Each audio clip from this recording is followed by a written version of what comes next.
Hi ವೀಕ್ಷಕರೇ ನೋಡಿ, ಕೊನೆಗೂ ಗೃಹಲಕ್ಷ್ಮಿ ಪ್ರತಿಯೊಂದು ಫಲಾನುಭವಿಗಳಿಗೆ ಈ ಆಗಸ್ಟ್ ತಿಂಗಳಲ್ಲಿ ಕಳೆದ 3 ತಿಂಗಳಿಂದ ಬರಬೇಕಾದ 6,000 ಗೃಹಲಕ್ಷ್ಮಿ ಹಣನ ಪ್ರತಿ ಫಲಾನುಭವಿಗಳಿಗೆ ಸರ್ಕಾರದಿಂದ ಜಮಾ ಮಾಡುವುದಾಗಿ ಹಣಕಾಸು ಇಲಾಖೆ ಭರ್ಜರಿ ಗುಡ್ಡಿಸ್ನ ಕೊಟ್ಟಿದ್ದು, ಫಲಾನುಭವಿಗಳು ಈಗಾಗಲೇ ಈ ಒಂದು ಹಣನ ಪಡ್ಕೋತಾ ಇದ್ದಾರೆ. ನಿಮ್ಮ ಬ್ಯಾಂಕ್ ಖಾತೆಗೆ ಇನ್ನೂ ಹಣ ಬಂದಿಲ್ಲ ಅಂದರೆ ನಿಮ್ಮ ಮೊಬೈಲಲ್ಲಿ ಗೃಹಲಕ್ಷ್ಮಿ ಅಪ್ಲಿಕೇಶನ್ನ ಡೌನ್ಲೋಡ್ ಮಾಡಿ ನೀವು ಗೃಹಲಕ್ಷ್ಮಿಗೆ ನಿಮ್ಮ ವೋಟರ್ ಐ ಡಿ ಮತ್ತು ಜಾತಿ ಪ್ರಮಾಣ ಪತ್ರನ ಈ ಕೂಡಲೇ ಲಿಂಕ್ ಮಾಡಿ. ಎಷ್ಟು ಬೇಗ ಲಿಂಕ್ ಮಾಡಿಸ್ತೀರಾ ಅಷ್ಟು ಬೇಗ ಹಣ ಬರುತ್ತೆ. ಹೇಗೆ ಮೊಬೈಲಲ್ಲಿ ನಿಮ್ಮ ದಾಖಲಾತಿಗಳನ್ನ ಲಿಂಕ್ ಮಾಡಿಸ್ಬೇಕು ಅಂತ ನಾನು ನಿಮಗೆ ಈ ಒಂದು ವಿಡಿಯೋದಲ್ಲಿ ತಿಳಿಸ್ಕೊಡ್ತೀನಿ. ಅದೇ ರೀತಿ ಸರ್ಕಾರದಿಂದ ಕರ್ನಾಟಕದ 23 ಜಿಲ್ಲೆಗಳನ್ನು ಆಯ್ಕೆ ಮಾಡಿ ಬಾಕಿ ಇದ್ದಂಥ 3 ತಿಂಗಳ 6,000 ಗೃಹಲಕ್ಷ್ಮಿ ಹಣನ ಜಮಾ ಮಾಡ್ತಾ ಇದ್ದು, ಆಗಸ್ಟ್ 2 ಅಂದರೆ ಇಂದು ಭಾನುವಾರದಿಂದ ಹಣ ಬರ್ತಾ ಇದೆ. ಯಾರಿಗೆಲ್ಲ ಈ ಆಗಸ್ಟ್ ತಿಂಗಳಲ್ಲಿ ಹಣ ಬರ್ತಾ ಇದೆ, ಯಾರಿಗೆಲ್ಲ ಹಣ ಕ್ಯಾನ್ಸಲ್ ಆಗ್ತಾ ಇದೆ ಅಂತ ನಾನು ನಿಮಗೆ ಈ ಒಂದು ವಿಡಿಯೋದಲ್ಲಿ ತಿಳಿಸ್ಕೊಡ್ತೀನಿ. ಅದಕ್ಕಿಂತ ಮೊದಲು ನೋಡಿ ವೀಕ್ಷಕರೇ, ನೀವು ನನ್ನ ಚಾನಲ್ನ ಸಬ್ಸ್ಕ್ರೈಬ್ ಆಗಿಲ್ಲ ಅಂದರೆ ದಯಮಾಡಿ ಪ್ರತಿಯೊಬ್ಬರು ಚಾನಲ್ನ ಸಬ್ಸ್ಕ್ರೈಬ್ ಮಾಡಿಕೊಂಡು ಹಾಗೆ ವಿಡಿಯೋಗೆ ಒಂದು ಲೈಕ್ನ ಕೊಡಿ. ಹೌದು ವೀಕ್ಷಕರೇ, ಸರ್ಕಾರ ಪ್ರತಿಯೊಂದು ಗೃಹಲಕ್ಷ್ಮಿ ಫಲಾನುಭವಿಗಳಿಗೆ 3 ತಿಂಗಳ 6,000 ಹಣನ ಈಗ ಜಮಾ ಮಾಡ್ತಾ ಇದ್ದೀವಿ. ಈ ಆಗಸ್ಟ್ ತಿಂಗಳಲ್ಲಿ 6,000 ಹಣ ಬಂದೇ ಬರುತ್ತೆ. ಕಳೆದ 3 ತಿಂಗಳಿಂದ ಬಾಕಿ ಇದ್ದ ಹಣ ಪ್ರತಿ ಫಲಾನುಭವಿಗಳಿಗೂ ಸೇರುವಂತಹ ಕೆಲಸ ಮಾಡ್ತಾ ಇದ್ದೀವಿ ಅಂತ ಪ್ರತಿ ಫಲಾನುಭವಿಗಳಿಗೂ ಸರ್ಕಾರ ಭರ್ಜರಿ ಗುಡ್ಡಿಸ್ನ ಕೊಟ್ಟಿದೆ. ಆದರೆ ಸಾಕಷ್ಟು ಫಲಾನುಭವಿಗಳಿಗೆ ಸರ್ಕಾರ ಗೃಹಲಕ್ಷ್ಮಿ ಹಣನ ಕ್ಯಾನ್ಸಲ್ ಮಾಡೋದಾಗಿ ಕೂಡ ಒಂದು ಮಾಹಿತಿ ಕೊಟ್ಟಿದ್ದು, ನಿಮ್ಮ ಬ್ಯಾಂಕ್ ಖಾತೆಗೆ ಇನ್ನೂ ಹಣ ಬಂದಿಲ್ಲ ಅಂದರೆ ನೀವು ಒಂದು ಮುಖ್ಯವಾದ ಕೆಲಸನ ಮಾಡಬೇಕಾಗುತ್ತೆ. ನಿಮ್ಮ ಮೊಬೈಲ್ನ ತಗೊಂಡು ಆ ಒಂದು ಮೊಬೈಲಲ್ಲಿ ಗೃಹಲಕ್ಷ್ಮಿ ಆ್ಯಪ್ನ ಡೌನ್ಲೋಡ್ ಮಾಡಿ ನಿಮ್ಮ ವೋಟರ್ ಐ ಡಿನ ಎಂಟ್ರಿ ಮಾಡಿ ವೋಟರ್ ಐ ಡಿನ ಲಿಂಕ್ ಮಾಡಿಸಿದ್ರೆ ಆದಷ್ಟು ಬೇಗ ಗೃಹಲಕ್ಷ್ಮಿ ಹಣ ಬರುತ್ತೆ. ಹಾಗಾದರೆ ಹೇಗೆ ಮೊಬೈಲಲ್ಲಿ ವೋಟರ್ ಐ ಡಿನ ನಿಮ್ಮ ಒಂದು ಗೃಹಲಕ್ಷ್ಮಿಗೆ ಲಿಂಕ್ ಮಾಡೋದು ಅಂತ ತಿಳಿಸ್ಕೊಡ್ತೀನಿ. ಅದೇ ರೀತಿ ಸರ್ಕಾರದಿಂದ ಕರ್ನಾಟಕದ ಒಟ್ಟು 23 ಜಿಲ್ಲೆಗಳನ್ನು ಆಯ್ಕೆ ಮಾಡಿ ಕಳೆದ 3 ತಿಂಗಳಿಂದ ಬರಬೇಕಾದ ಗೃಹಲಕ್ಷ್ಮಿ ಯೋಜನೆಯ 6,000 ಹಣನ ಪ್ರತಿ ಫಲಾನುಭವಿಗಳಿಗೆ ಜಮಾ ಮಾಡ್ತಾ ಇದ್ದು, ಈ 6,000 ಹಣನ ಸಾಕಷ್ಟು ಫಲಾನುಭವಿಗಳಿಗೆ ಕ್ಯಾನ್ಸಲ್ ಕೂಡ ಮಾಡಿದ್ದು, ಹೊಸ ನಿಯಮಗಳು ಕೂಡ ಬಂದಿದೆ. ಹಾಗಾದರೆ ಬನ್ನಿ, ಸರ್ಕಾರದಿಂದ ಯಾರಿಗೆಲ್ಲ ಹಣ ಬರುತ್ತೆ, ಯಾರಿಗೆಲ್ಲ ಹಣ ಕ್ಯಾನ್ಸಲ್ ಆಗಿದ್ದು, ಏನೆಲ್ಲ ನಿಯಮಗಳು ಬಂದಿದೆ ಅಂತ ತಿಳಿಸ್ಕೊಡ್ತೀನಿ. ನೋಡಿ ವೀಕ್ಷಕರೇ, ಮೊದಲು ಸರ್ಕಾರ ಯಾವ ಕಾರಣಕ್ಕೆ ಗೃಹಲಕ್ಷ್ಮಿ ಯೋಜನೆಗೆ ಹೊಸ ರೀತಿಯ ಒಂದು ನಿಯಮಗಳನ್ನ ತಂದಿದೆ ಅಂದರೆ, ಇಲ್ಲಿ ಗೃಹಲಕ್ಷ್ಮಿಯಲ್ಲಿ ಸುಮಾರು 6ರಿಂದ 7 ಲಕ್ಷಕ್ಕಿಂತ ಅಧಿಕ ಮಹಿಳೆಯರ ಹತ್ರ ಒಂದು ವೋಟರ್ ಐ ಡಿ ಕಾರ್ಡ್ ಇಲ್ಲ. ಅಂದರೆ ವೋಟರ್ ಐ ಡಿ ಇಲ್ಲ ಅಂದರೂ ಕೂಡ ಅವರು ಸರ್ಕಾರದಿಂದ ಬರುವ ಗೃಹಲಕ್ಷ್ಮಿ ಹಣನ ಪಡಿತಾ ಇದ್ದಾರೆ. ಮತ್ತು ಸಾಕಷ್ಟು ಫಲಾನುಭವಿಗಳ ಒಂದು ಬ್ಯಾಂಕ್ ಖಾತೆ ಏನಿದೆ, ಆ ಒಂದು ಬ್ಯಾಂಕ್ ಖಾತೆ ಹೊರ ರಾಜ್ಯದ ಬ್ಯಾಂಕ್ ಖಾತೆ ಆಗಿದೆ. ಅಂದರೆ ಕರ್ನಾಟಕದಲ್ಲಿರುವಂತಹ ಫಲಾನುಭವಿಗಳು ಬೇರೆ ರಾಜ್ಯದಲ್ಲಿ ಹೊಂದಿರುವಂತಹ ಒಂದು ಬ್ಯಾಂಕ್ ಖಾತೆನ ಕೊಟ್ಟು ಗೃಹಲಕ್ಷ್ಮಿ ಹಣನ ಪಡಿತಾ ಇದ್ದಾರೆ. ಅದೇ ರೀತಿ ಸಾಕಷ್ಟು ರೀತಿಯ ಹೊಸ ಬದಲಾವಣೆಗಳು ಯಾವ ಕಾರಣಕ್ಕೆ ಬರ್ತಾ ಇದೆ ಅಂದರೆ, ಗೃಹಲಕ್ಷ್ಮಿ ಯೋಜನೆಯಲ್ಲಿ ಅರ್ಹವಿರುವ ಫಲಾನುಭವಿಗಳಿಗೆ ಅಂದರೆ ಕರ್ನಾಟಕದವರಾಗಿದ್ದು ಕರ್ನಾಟಕದಲ್ಲೇ ವೋಟರ್ ಐ ಡಿನ ಹೊಂದಿದ್ದು ಕರ್ನಾಟಕದ ಫಲಾನುಭವಿಗಳಾಗಿದ್ದು ಇವರ ಬ್ಯಾಂಕ್ ಖಾತೆಗೆ ಹಣ ತಲುಪಬೇಕು. ಬೇರೆ ಫಲಾನುಭವಿಗಳಿಗೆ ಯಾವುದೇ ಕಾರಣಕ್ಕೂ ಹಣ ತಲುಪಬಾರದು ಅಂತ ಸರ್ಕಾರ ನಿರ್ಧಾರ ಮಾಡಿದೆ. ಇದೇ ಕಾರಣಕ್ಕೆ ಸಾಕಷ್ಟು ಫಲಾನುಭವಿಗಳು ಗೃಹಲಕ್ಷ್ಮಿ ಯೋಜನೆಯ ಒಂದು ಅರ್ಹರ ಪಟ್ಟಿಯಿಂದ ಕ್ಯಾನ್ಸಲ್ ಆಗ್ತಾ ಇದ್ದಾರೆ.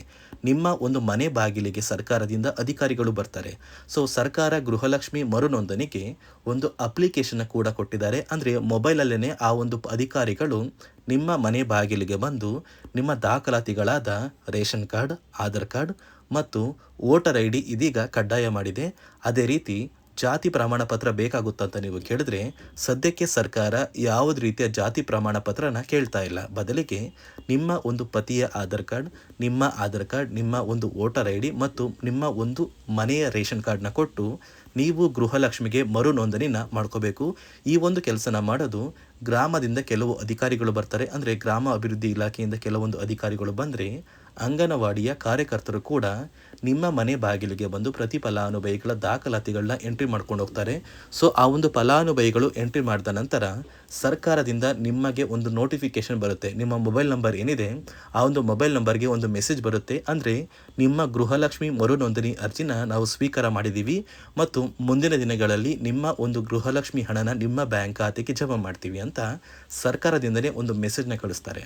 ಆದರೆ ನೀವು ನಿಮ್ಮ ಮೊಬೈಲ್ ನಂಬರ್ನ ಆಕ್ಟಿವ್ ಆಗಿರುವಂತಹ ಮೊಬೈಲ್ ನಂಬರ್ನ ಕೊಡಬೇಕು. ಯಾಕಂದರೆ ನಿಮ್ಮ ಬ್ಯಾಂಕ್ ಖಾತೆಗೆ ಲಿಂಕ್ ಆಗಿರುವಂತಹ ಮೊಬೈಲ್ ನಂಬರ್ ಬೇರೆ ಇರುತ್ತೆ ಮತ್ತು ನೀವು ಹೊಂದಿರುವಂತಹ ಒಂದು ಮೊಬೈಲ್ ನಂಬರ್ ಬೇರೆ ಇರುತ್ತೆ. ಇದೇ ಕಾರಣಕ್ಕೆ ಕರೆಕ್ಟಾಗಿರುವಂತಹ ಒಂದು ಮೊಬೈಲ್ ನಂಬರ್ನ ಕೊಟ್ಟರೆ ಆದಷ್ಟು ಬೇಗ ನೀವು ಮರು ಅರ್ಜಿನ ಹಾಕಿ ಗೃಹಲಕ್ಷ್ಮಿ ಹಣನ ಪಡ್ಕೋಬೋದು. ಅದೇ ರೀತಿ ನೀವು ಹೊಂದಿರುವ ಬ್ಯಾಂಕ್ ಖಾತೆ ಏನಿದೆ ಆ ಒಂದು ಬ್ಯಾಂಕ್ ಖಾತೆನ ನೀವು ಆ್ಯಕ್ಟಿವ್ ಆಗಿ ಇಟ್ಕೋಬೇಕು. ಅಂದರೆ ಯಾವುದೇ ರೀತಿಯ ಒಂದು ವಹಿವಾಟನ್ನು ನಡೆಸ್ತಾ ಇಲ್ಲ ಅಂದರೆ ನಿಮ್ಮ ಒಂದು ಬ್ಯಾಂಕ್ ಖಾತೆಗೆ ಗೃಹಲಕ್ಷ್ಮಿ ಹಣ ಖಂಡಿತವಾಗಿಯೂ ಬರೋದಿಲ್ಲ. ಅದೇ ರೀತಿ ನೋಡಿ ವೀಕ್ಷಕರೇ, ನಿಮ್ಮ ಮನೆಯ ಕುಟುಂಬರು ಅಂದರೆ ಗೃಹಲಕ್ಷ್ಮಿ ಯೋಜನೆಯ ಒಂದು ಸದಸ್ಯ ಏನಾರು ಮರಣ ಹೊಂದಿದ್ದು ಅವರ ಬದಲಾಗಿ ನೀವು ಅಪ್ಲಿಕೇಶನ್ ಹಾಕ್ತೀವಿ ಅಂದರೆ ಅದು ಸಾಧ್ಯವಿಲ್ಲ. ಯಾಕಂದರೆ ನಿಮ್ಮ ಒಂದು ರೇಷನ್ ಕಾರ್ಡಲ್ಲಿ ಮನೆಯ ಯಜಮಾನಿ ಯಾರಿರ್ತಾರೆ ಅವರೇ ಮಾತ್ರ ಗೃಹಲಕ್ಷ್ಮಿ ಯೋಜನೆಗೆ ಅರ್ಹರಾಗಿರ್ತಾರೆ. ಒಂದು ವೇಳೆ ಮನೆಯ ಸದಸ್ಯರು ಯಜಮಾನಿಯಾಗಿದ್ದು ಅವರು ಮರಣ ಹೊಂದಿದ್ರೆ ನೀವು ಗೃಹಲಕ್ಷ್ಮಿ ಯೋಜನೆಗೆ ಅಪ್ಲಿಕೇಶನ್ ಹಾಕೋದಕ್ಕೆ ಆಗೋದಿಲ್ಲ. ಮೊದಲು ನಿಮ್ಮ ಮನೆಯಲ್ಲಿ ಇರುವಂತಹ ಒಂದು ಹೆಣ್ಣು ಮಗಳು ಅಂದರೆ ಮಹಿಳೆ, ನಿಮ್ಮ ಒಂದು ಪತ್ನಿ ಇರ್ಬೋದು ಅಥವಾ ನಿಮ್ಮ ಒಂದು ತಾಯಿ ಇರ್ಬೋದು, ಅವ್ರನ್ನ ಮನೆಯ ಯಜಮಾನಿ ನೀವು ಮಾಡಬೇಕಾಗುತ್ತೆ. ಸೊ ಮನೆಯ ಯಜಮಾನಿ ಮಾಡಿದ ನಂತರ ಮಾತ್ರ ನೀವು ಗೃಹಲಕ್ಷ್ಮಿಯ ಸೌಲಭ್ಯನ ಪಡ್ಕೋಬೋದು. ಒಂದು ವೇಳೆ ನೀವು ಗೃಹಲಕ್ಷ್ಮಿಗೆ ಹೊಸದಾಗಿ ಅರ್ಜಿ ಹಾಕಬೇಕು ಅಂದರೆ ಇದೀಗ ಸರ್ಕಾರ ಅದಕ್ಕೂ ಕೂಡ ಕರ್ನಾಟಕ ಒನ್, ಗ್ರಾಮ ಒನ್ ಅಥವಾ ಬೆಂಗಳೂರು ಒನ್ ಸೇವಾ ಕೇಂದ್ರದಲ್ಲಿ ಅವಕಾಶ ಮಾಡಿಕೊಟ್ಟಿದೆ. ಆದರೆ ಮೊದಲ ಥರ ಇವಾಗ ನೀವು ಅರ್ಜಿನ ಹಾಕೋದಕ್ಕೆ ಆಗೋದಿಲ್ಲ. ಬದಲಿಗೆ ನಿಮ್ಮ ರೇಷನ್ ಕಾರ್ಡ್ನ ತೊಗೊಂಡೋಗ್ಬೇಕು, ನಿಮ್ಮ ಆಧಾರ್ ಕಾರ್ಡ್ನ ತೊಗೊಂಡೋಗ್ಬೇಕು, ನಿಮ್ಮ ಒಂದು ಪತಿಯ ಆಧಾರ್ ಕಾರ್ಡ್ನ ಕೂಡ ತೊಗೊಂಡೋಗ್ಬೇಕಾಗುತ್ತೆ. ನಿಮ್ಮ ವೋಟರ್ ಐ ಡಿ ಕೂಡ ಕಡ್ಡಾಯವಾಗುತ್ತೆ. ನಿಮ್ಮ ವೋಟರ್ ಐ ಡಿ ನಿಮ್ಮ ಹತ್ರ ಇದ್ದರೆ ಮಾತ್ರ ನೀವು ಗೃಹಲಕ್ಷ್ಮಿ ಯೋಜನೆಯ ಒಂದು ಅರ್ಹತೆಯನ್ನು ಪಡ್ಕೋತೀರಾ. ಒಂದು ವೇಳೆ ವೋಟರ್ ಐ ಡಿ ಇಲ್ಲ, ರೇಷನ್ ಕಾರ್ಡ್ ಇದೆ, ಆಧಾರ್ ಕಾರ್ಡ್ ಇದೆ ಅಂದರೆ ಇನ್ನು ಮುಂದೆ ನಿಮ್ಮ ಬ್ಯಾಂಕ್ ಖಾತೆಗೆ ಸರ್ಕಾರ ಗೃಹಲಕ್ಷ್ಮಿ ಹಣನ ಖಂಡಿತವಾಗಿಯೂ ಜಮಾ ಮಾಡೋದಿಲ್ಲ. ಯಾಕಂದರೆ ಪ್ರತಿ ವರ್ಷವೂ ಕೂಡ ಸರ್ಕಾರ ವೋಟರ್ ಐ ಡಿನ ಬಿಡುಗಡೆ ಮಾಡುತ್ತೆ, ಅಂದರೆ ವೋಟರ್ ಲಿಸ್ಟ್ನ ಬಿಡುಗಡೆ ಮಾಡುತ್ತೆ. ಈ ಒಂದು ಲಿಸ್ಟಲ್ಲಿ ಕೆಲವು ಫಲಾನುಭವಿಗಳ ಒಂದು ಹೆಸರನ್ನ ಕ್ಯಾನ್ಸಲ್ ಮಾಡುತ್ತೆ. ಒಂದು ವೇಳೆ ನಿಮ್ಮ ವೋಟರ್ ಐ ಡಿ ಏನಾದರೂ ಕ್ಯಾನ್ಸಲ್ ಆಗಿದ್ದರೆ ನಿಮ್ಮ ಬ್ಯಾಂಕ್ ಖಾತೆಗೆ ಗೃಹಲಕ್ಷ್ಮಿ ಹಣನ ಸರ್ಕಾರ ಕ್ಯಾನ್ಸಲ್ ಮಾಡುತ್ತೆ. ಈ ಕೂಡಲೇ ನೀವು ನಿಮ್ಮ ದಾಖಲಾತಿಗಳು ಎಲ್ಲ ಕೂಡ ಸರಿ ಇದೆ ಅಂತ ತಿಳ್ಕೊಳ್ಳಿ. ಹಾಗಾದರೆ ಮಾತ್ರ ನೀವು ಗೃಹಲಕ್ಷ್ಮಿ ಯೋಜನೆಗೆ ಅರ್ಹರಾಗಿರ್ತೀರಾ. ಸರ್ಕಾರ ಯಾವ ಕಾರಣಕ್ಕೆ ಈ ರೀತಿಯ ಹೊಸ ಬದಲಾವಣೆಗಳನ್ನ ತರ್ತಾ ಇದೆ ಅಂದರೆ ಇಲ್ಲಿಯವರೆಗೂ ಸುಮಾರು 60 ಕೋಟಿಗಿಂತ ಅಧಿಕ ಮೊತ್ತನ ಸರ್ಕಾರ ನಷ್ಟ ಮಾಡಿಕೊಂಡಿದೆ. ಅಂದರೆ ಫಲಾನುಭವಿಗಳು ನಮ್ಮ ಕರ್ನಾಟಕದವರೇ ಅಲ್ಲ, ಅಂತಹ ಫಲಾನುಭವಿಗಳಿಗೂ ಕೂಡ ಸರ್ಕಾರದಿಂದ ಹಣ ಹೋಗಿದೆ ಮತ್ತು ಸಾಕಷ್ಟು ಫಲಾನುಭವಿಗಳು ಮರಣ ಹೊಂದಿದ್ದಾರೆ. ಅಂತಹ ಫಲಾನುಭವಿಗಳಿಗೂ ಕೂಡ ಹಣ ಹೋಗ್ತಾ ಇದೆ ಮತ್ತು ಫಲಾನುಭವಿಗಳು ಹೊಂದಿರುವ ಬ್ಯಾಂಕ್ ಖಾತೆ ಕೂಡ ಆ್ಯಕ್ಟಿವ್ ಇಲ್ಲ. ಅಂತಹ ಫಲಾನುಭವಿಗಳಿಗೂ ಕೂಡ ಹಣ ಹೋಗಿದೆ ಮತ್ತು ಸಾಕಷ್ಟು ಫಲಾನುಭವಿಗಳು ಏನು ಮಾಡಿದ್ದಾರೆ ಅಂದರೆ ಅವರ ಮನೆ ಕುಟುಂಬದ ಯಜಮಾನಿ ಅಂದರೆ ಹೆಡ್ ಆಫ್ ದ ಫ್ಯಾಮಿಲಿ ಇರ್ತಾರಲ್ಲ, ಸೊ ಆ ಒಂದು ಮಹಿಳೆ ಮರಣ ಹೊಂದಿರ್ತಾರೆ.